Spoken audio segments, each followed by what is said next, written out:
Good morning friends, welcome to study with Neelam. I hope आप सभी लोग बहुत अच्छे होंगे।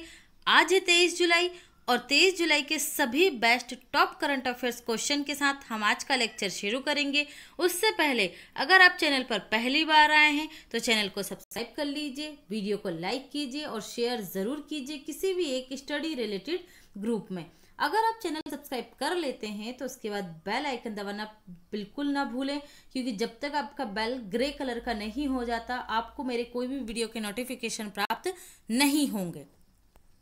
आप मुझे सोशल नेटवर्किंग साइट से फॉलो कर सकते हैं। इंस्टा और फेसबुक पर मैं MCQs भी डालती हूँ और प्लस यहाँ पर मेरी जो भी कोई वीडियो होती है उसका नोटिफिकेशन भी आपको प्राप्त हो सकता है। आप हमारा official Telegram channel study with Neelam join कर सकते हैं। यहाँ पर आपको हमारे सभी लेक्चर्स की PDF फाइल और समय समय पर जो भी कोई न्यू वीडियो आने वाला है उसका भी हम सूचना यहीं पर देते हैं। ट्विटर पर आप हमें फॉलो कर सकते हैं। इन सभी का लिंक्स आपको डिस्क्रिप्शन बॉक्स में मिल जाएगा। आप हमारा official study with Neelam app भी प्ले स्टोर से डाउनलोड कर सकते हैं। फटाफट इसे आपको डाउनलोड कर लीजिए। हमारे सभी प्रीवियस वीडियो आपको इस ऐप पे अवेलेबल होंगे, प्लस यहाँ पर आपको क्विज ऑप्शन भी प्राप्त होंगे। ओके फ्रेंड्स, चलिए तो करते हैं हम आज का लेक्चर शुरू। पहला क्वेश्चन है हमारा, हाल ही में भारत का झंडा अंगीकरण दिवस कब मनाया गया? तो झंडा अंगीकरण हमने हमारे देश के झंडे को कब अपनाया था? तो कब अपनाया था? 22 जुलाई 1947 को, 1947 को ये अपनाया गया था। तो ये आपको याद रखना है। जब हमारा संविधान का निर्माण हो रहा था, देखिए किसी भी झंडे के राष्ट्रीय एकीकरण के लिए एक प्रतीक का होना जरूरी होता है, जिसके नीचे सारी जनता एक राष्ट्र की भावना से ओतप्रोत होकर उसकी आन बान शान के लिए लड़ सके। इसलिए हर देश का अपना एक राष्ट्र की भावना से ओतप्रोत एक क्या होता है, अपना फ्लैग होता है, नेशनल फ्लैग। तो भारत का नेशनल फ्लैग क्या है? तिरंगा है, जिसमें 3 रंग हैं। ओके, तो ये हमने कब अपनाया था? 1947, 22 जुलाई को। कौन थे झंडा समिति के अध्यक्ष? बहुत ज्यादा पूछा जाने वाला क्वेश्चन है, बिल्कुल मत भूलिएगा। स्टैटिक्स जीके का इंपॉर्टेंट क्वेश्चन है। तो ये है JB कृपलानी। कौन है? JB कृपलानी है, जो झंडा समिति के अध्यक्ष थे। देखिए कई बार स्टूडेंट्स को डाउट होता है कि भाई झंडा और ध्वज समिति भी थी एक, जिसके कौन थे? जिस उप समिति बनी थी, ये संविधान में बहुत सारी समितियां बनी थी, उसमें से झंडे के ध्वज के लिए उप समिति बनाई गई थी। तो ये उप समिति कहीं कहीं बच्चों को देखने के लिए मिलती है। तो इसके कौन थे? तो इसके थे सरदार वल्लभ भाई पटेल। अगर आपको क्वेश्चन आए कि ध्वज उप समिति के अध्यक्ष कौन थे, तो सरदार वल्लभ भाई पटेल थे। ओके, चलिए अदर ऑप्शंस को देख लेते हैं हम। 15 जुलाई को क्या मनाया गया? विश्व युवा कौशल दिवस। विश्व युवा कौशल दिवस। 18 जुलाई को अंतर्राष्ट्रीय नेल्सन मंडेला डे, अंतर्राष्ट्रीय नेशनल मंडेला डे। और 20 जुलाई को क्या मनाया गया? वर्ल्ड चेस डे, विश्व शतरंज दिवस। और 22 जुलाई को नेशनल फ्लैग डे।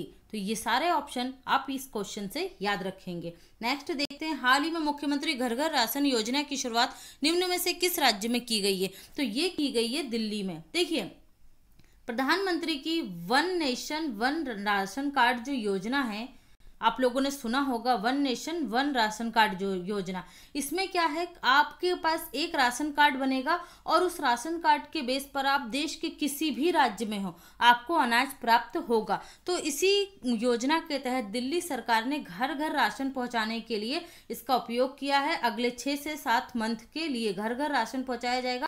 आपको कहाँ नहीं जाना है? राशन की शॉप पर नहीं जाना है। तो याद रखिएगा, इसने शुरू की दिल्ली सरकार ने। दिल्ली के CM कौन है? अरविंद केजरीवाल है। गवर्नर कौन है? लेफ्टिनेंट गवर्नर तो ये हैं अनिल बैजल। कौन है? अनिल बैजल यहाँ के लेफ्टिनेंट गवर्नर हैं। ओके, तो ये आपको याद रखना है। कल ही जिन लोगों ने मेरा करंट अफेयर्स की वीडियो देखी थी उन्हें याद होगा, दिल्ली में पहली बार क्या बनाया गया है? इलेक्ट्रिक चार्जिंग प्लाजा बनाया गया, जो इलेक्ट्रिक वाहन है उनको चार्ज करने के लिए। तो ये फैक्ट आप याद रखेंगे। ओके, ऑपरेशन जो शील्ड था वो भी कोरोना वायरस के समय कहाँ पर लाया गया था? दिल्ली में। ऑपरेशन शील्ड प्लांट 5T ये भी दिल्ली में लाया गया था। देश का पहला सिग्नेचर ब्रिज जो बना है वो कहाँ बना है? दिल्ली में बना है। दिल्ली किस नदी के किनारे है?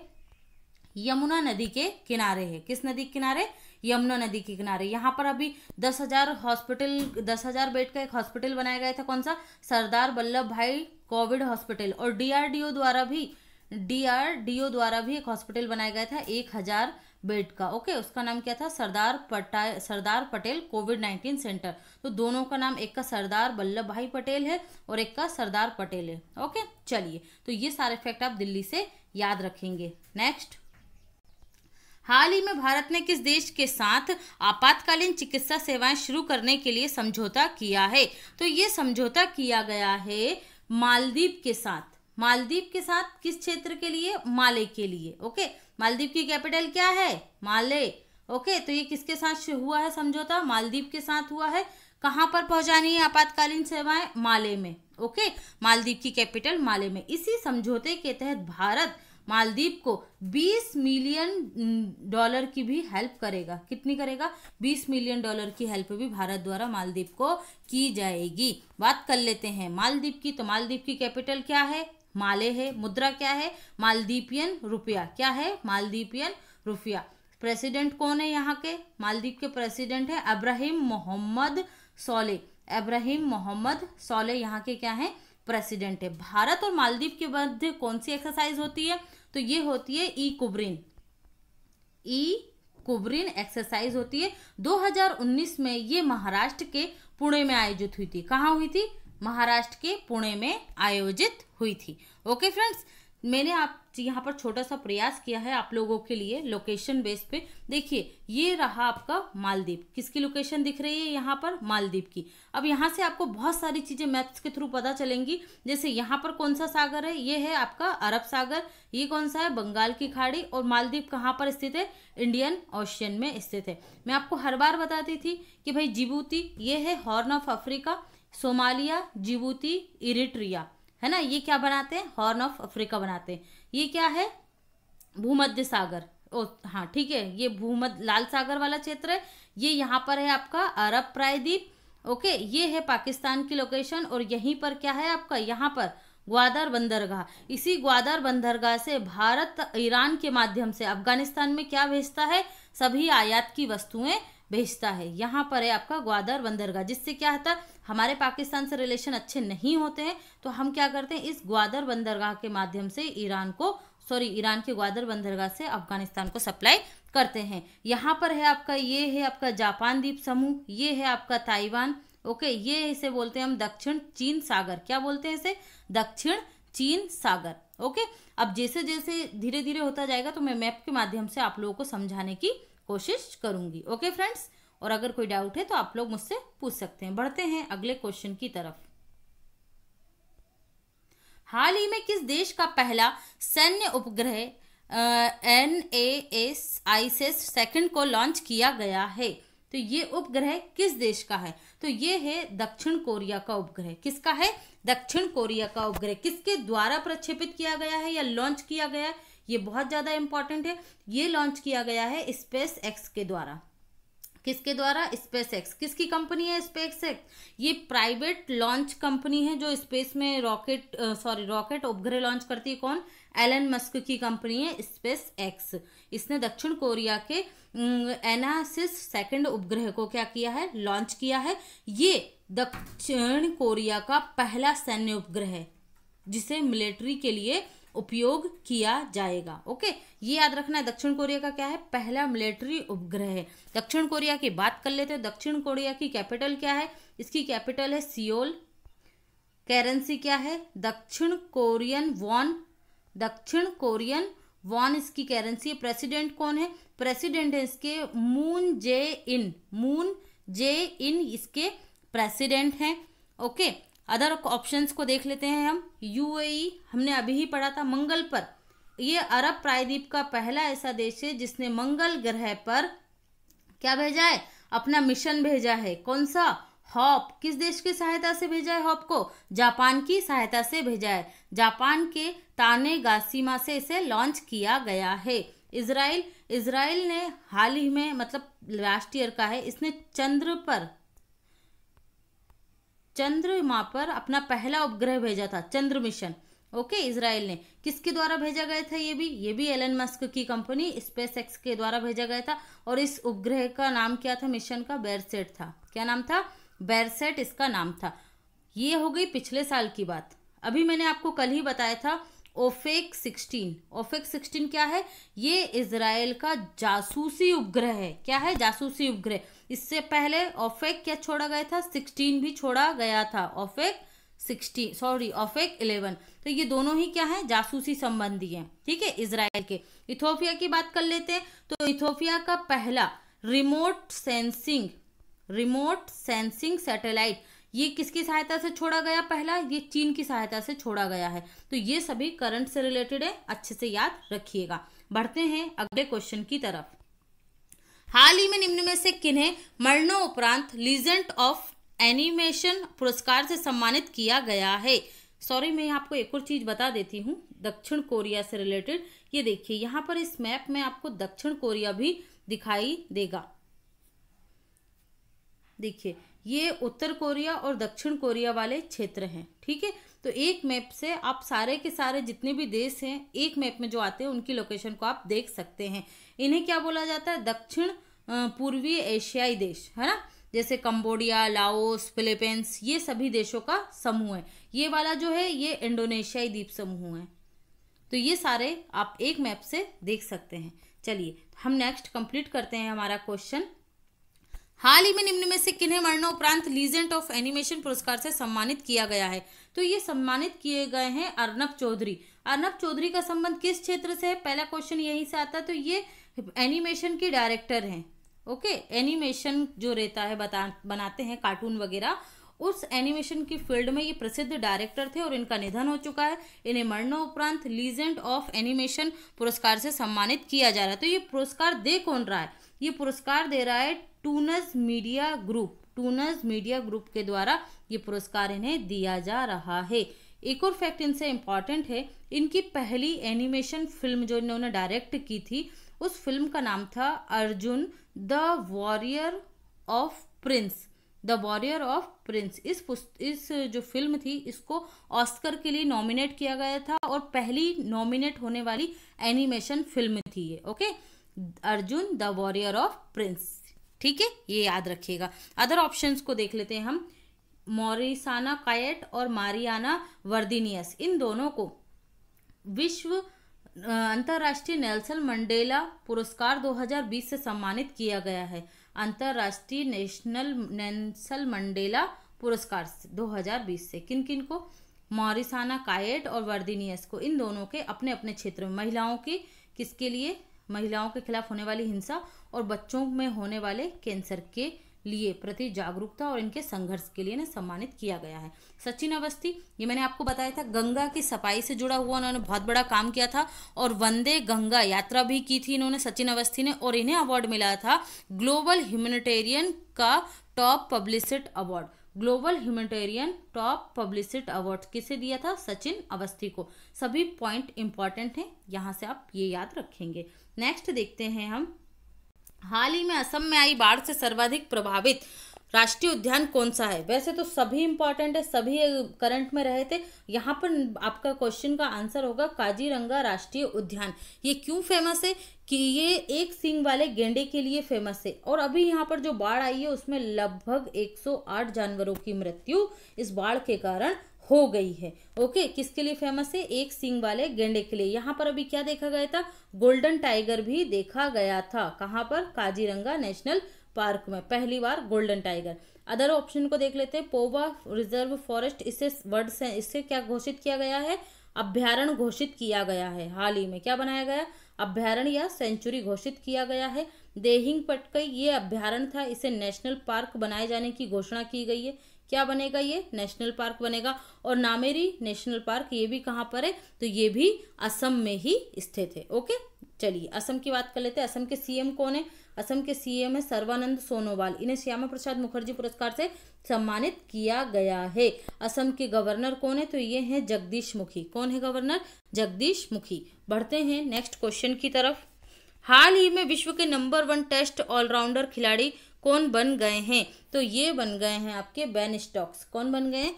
Ben Stokes. ये किस देश से संबंधित है बेन स्टोक्स? तो ये इंग्लैंड के हैं, यूके के हैं। 2000 इन्हें क्या बनाया गया है? क्या अवार्ड मिला है? विश्व के सबसे नंबर 1 टेस्ट ऑलराउंडर का अवार्ड दिया गया है। पैट कमिंस का नाम आपने सुना होगा। 2020 में जो आईपीएल होने वाला था उसमें सर्वाधिक महंगे खिलाड़ी कौन थे? पैट कमिंस ही थे। ये कहाँ से थे? ऑस्ट्रेलिया के खिलाड़ी थे। कहाँ के? ऑस्ट्रेलिया के। ओके, मुथैया मुरलीधरन, इनको देख लेते हैं। मुथैया मुरलीधरन को विजडन पत्रिका के द्वारा 21वीं सदी का मोस्ट वैल्यूएबल क्रिकेटर घोषित किया गया था। किसको? मुथैया मुरलीधरन को। पहले नंबर पर मुथैया मुरलीधरन थे और दूसरे नंबर पर इस लिस्ट में कौन थे? तो ये थे आपके दूसरे नंबर पे थे आपके रविंद्र जडेजा। कौन थे? रविंद्र जडेजा। तो ये सारे पॉइंट आप यहां से याद रखेंगे। ओके, नेक्स्ट, हाल ही में किसने मानवता के लिए गुलवेंकिंचन पुरस्कार जीता है? किस क्षेत्र में जीता है? मानवता के लिए जीता है गुलवेंकिंचन पुरस्कार। तो ये जीता है ग्रेटा थनबर्ग ने। स्वीडन की पर्यावरणविद है, बहुत ज्यादा फेमस है पिछले 2 सालों से। स्वीडन की कौन? 17 वर्षीय ग्रेटा थनबर्ग। ओके, इन्हें मिला है मानवता के लिए गुलवेंकिंचन पुरस्कार। इस पुरस्कार में इन्हें $1 बिलियन की 1 बिलियन मिलियन यूरो की हेल्प भी, सपोर्ट राशि भी प्राप्त हुई है और इन्होंने इस राशि को पर्यावरण तथा जलवायु परिवर्तन के क्षेत्र में काम करने वाले संस्थानों को दान करने की घोषणा भी कर दी है। ओके, सभी जानते हैं इन्होंने मानव पर्यावरण क्षेत्र के लिए यूएनओ को संबोधित किया था और उस समय इनका जो भाषण था वो पूरे विश्व में बहुत ज्यादा चर्चा में रहा था। ओके, चलिए, मलाला यूसुफजई, इन अभी हमने 12 जुलाई को क्या मनाया था? इंटरनेशनल मलाला डे मनाया था, ये याद रखिएगा। रतनलाल, इन्हें वर्ष 2020 का विश्व खाद्य पुरस्कार मिला है। क्या मिला है? विश्व खाद्य सुरक्षा पुरस्कार मिला है रतनलाल को। ये मृदा वैज्ञानिक है। कौन है?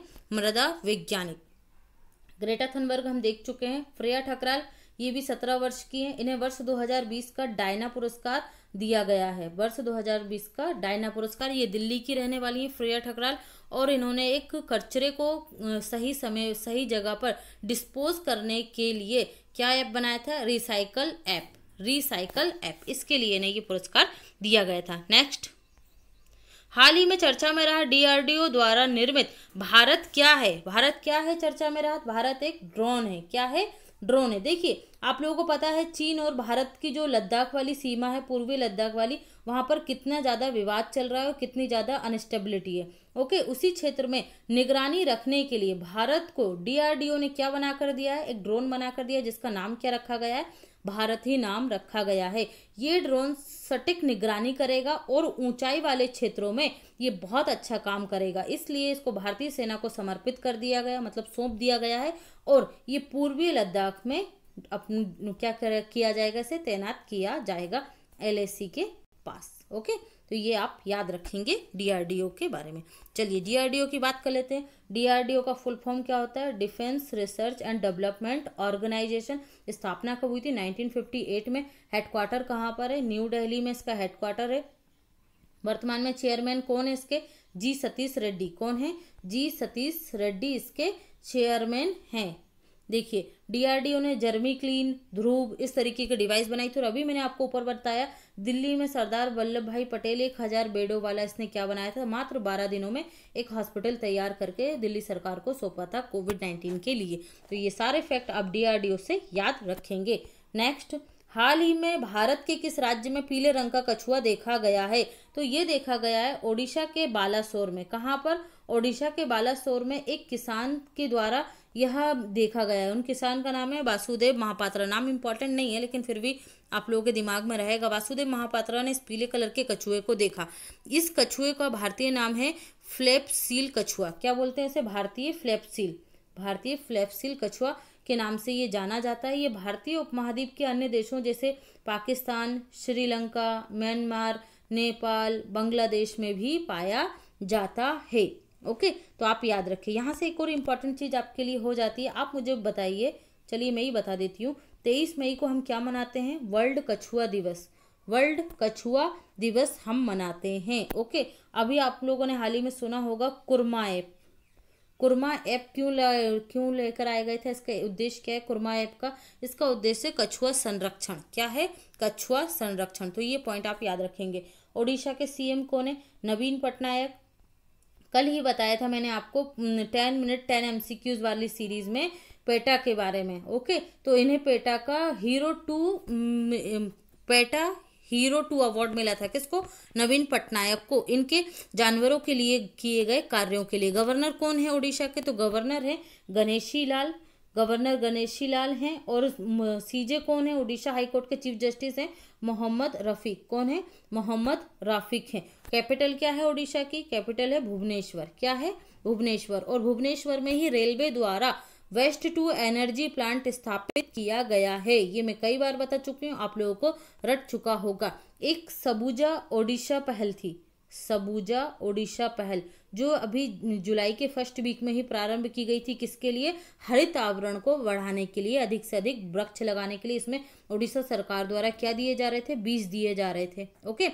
बलराम योजना भी हमने पढ़ी थी, किसानों को ऋण मुहैया कराने के लिए। जो भूमिहीन किसान थे उन्हें ऋण मुहैया कराने के लिए बलराम योजना उड़ीसा सरकार द्वारा प्रारंभ की गई थी। और यहाँ के जो जनजातीय हॉस्टल हैं उन्हें क्या मिला है? ISO प्रमाण पत्र प्राप्त हुआ है। तो ये पहले ऐसे राज्य के हॉस्टल हैं जिन्हें ऐसा प्रमाण पत्र प्राप्त हुआ है। क्वेश्चन ऑफ द डे देख लेते हैं। हाल ही में ये किसी नहीं है, किस होगा? किस एयरपोर्ट पर भारत की पहली संपर्क रहित कार पार्किंग बनाई गई है? ये हैं आपके ऑप्शन और आप सभी को इसका आंसर करना है। कल का आंसर किया था प्रीति मेवाड़ा और मुकेश गुर्जर ने। बाकी आज देखते हैं कौन कौन स्टूडेंट आंसर करते हैं। अब हम पढ़ लेते हैं point two point section. Karur Vysya bank के MD CEO कौन बन गए? हाल ही में रमेश बाबू बन गए। करूर वैश्य बैंक की स्थापना 1916 में तमिलनाडु में की गई थी। कॉन्ट्रैक्ट फार्मिंग लागू करने वाला देश का पहला राज्य तमिलनाडु है। जल नीति लागू करने वाला देश का पहला राज्य कौन है? मणिपुर है। और कृषि भूमि को लीज पर देने वाला देश का पहला राज्य उत्तराखंड है। अवनीश कुमार तिवारी SBI कार्ड के MD और CEO बन गए। ये हमने कल ही पढ़ा था। ICC T20 वर्ल्ड कप अब 2022 में संपन्न होगा। कब होना था? सितंबर अक्टूबर में ये होना था ऑस्ट्रेलिया में। अब ऑस्ट्रेलिया से 2022 में ऑर्गेनाइज करेगा। सबको वजह पता है, कोविड-19 की वजह से। प्रधानमंत्री मोदी को सियोल पीस प्राइज से सम्मानित किया गया है। अभी हमने दक्षिण कोरिया के बारे में पढ़ा था, तो ये क्वेश्चन वहीं से उठकर आया है। अभी नहीं किया है, 2 साल पहले किया था, लेकिन किया था। ICC की स्थापना 1909 में हुई थी। मुख्यालय दुबई में। वर्तमान में CEO कौन है? मनु सहानी। और इसके जो अध्यक्ष थे, चेयरमैन थे, वो शशांक मनोहर थे। उन्होंने अभी इस्तीफा दे दिया है। ICC मेन कप 2023 का आयोजन कौन करेगा? भारत करेगा। कौन करेगा? भारत।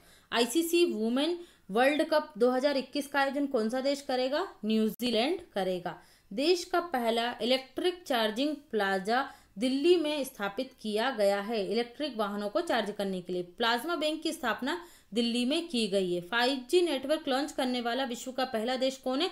दक्षिण कोरिया है। 65वां फिल्म फेयर अवार्ड 2020 कहाँ आयोजित हुआ था? गुवाहाटी में। अशोक लवासा एशियाई डेवलपमेंट बैंक के उपाध्यक्ष बन गए हैं। के सिवान को, जो इसरो के अध्यक्ष हैं, वॉन कॉर्मन पुरस्कार 2020 से सम्मानित किया जाएगा। केजांग डी थेडोंग शॉर्ट फिल्म के लिए दादा साहब फाल्के पुरस्कार से सम्मानित किया जाएगा। ये अरुणाचल प्रदेश के हैं और इनकी फिल्म का नाम क्या है? ची लूपो। सिद्धार्थ वरदराजन को फ्रीडम ऑफ स्पीच अवार्ड से सम्मानित किया गया है। भारत ने युगांडा को इंडिया नाम से वॉर गेम सेंटर बनाकर सौंपा है। कहां पर? युगांडा में। बिजली लाइनों और ट्रांसमिशन टावरों का निरीक्षण करने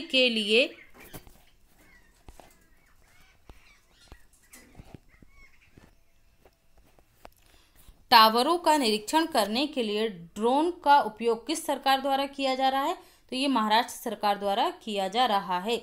नागरिक उड्डयन मंत्रालय ने गरुड़ पोर्टल ड्रोन उड़ाने की परमिशन के लिए बनाया है। देखिए, ड्रोन उड़ाने के लिए आपको परमिशन लेनी पड़ती है कि आप कितनी ऊंचाई पर उड़ाएंगे, क्योंकि ये हमारी सुरक्षा के लिए ज़रूरी है।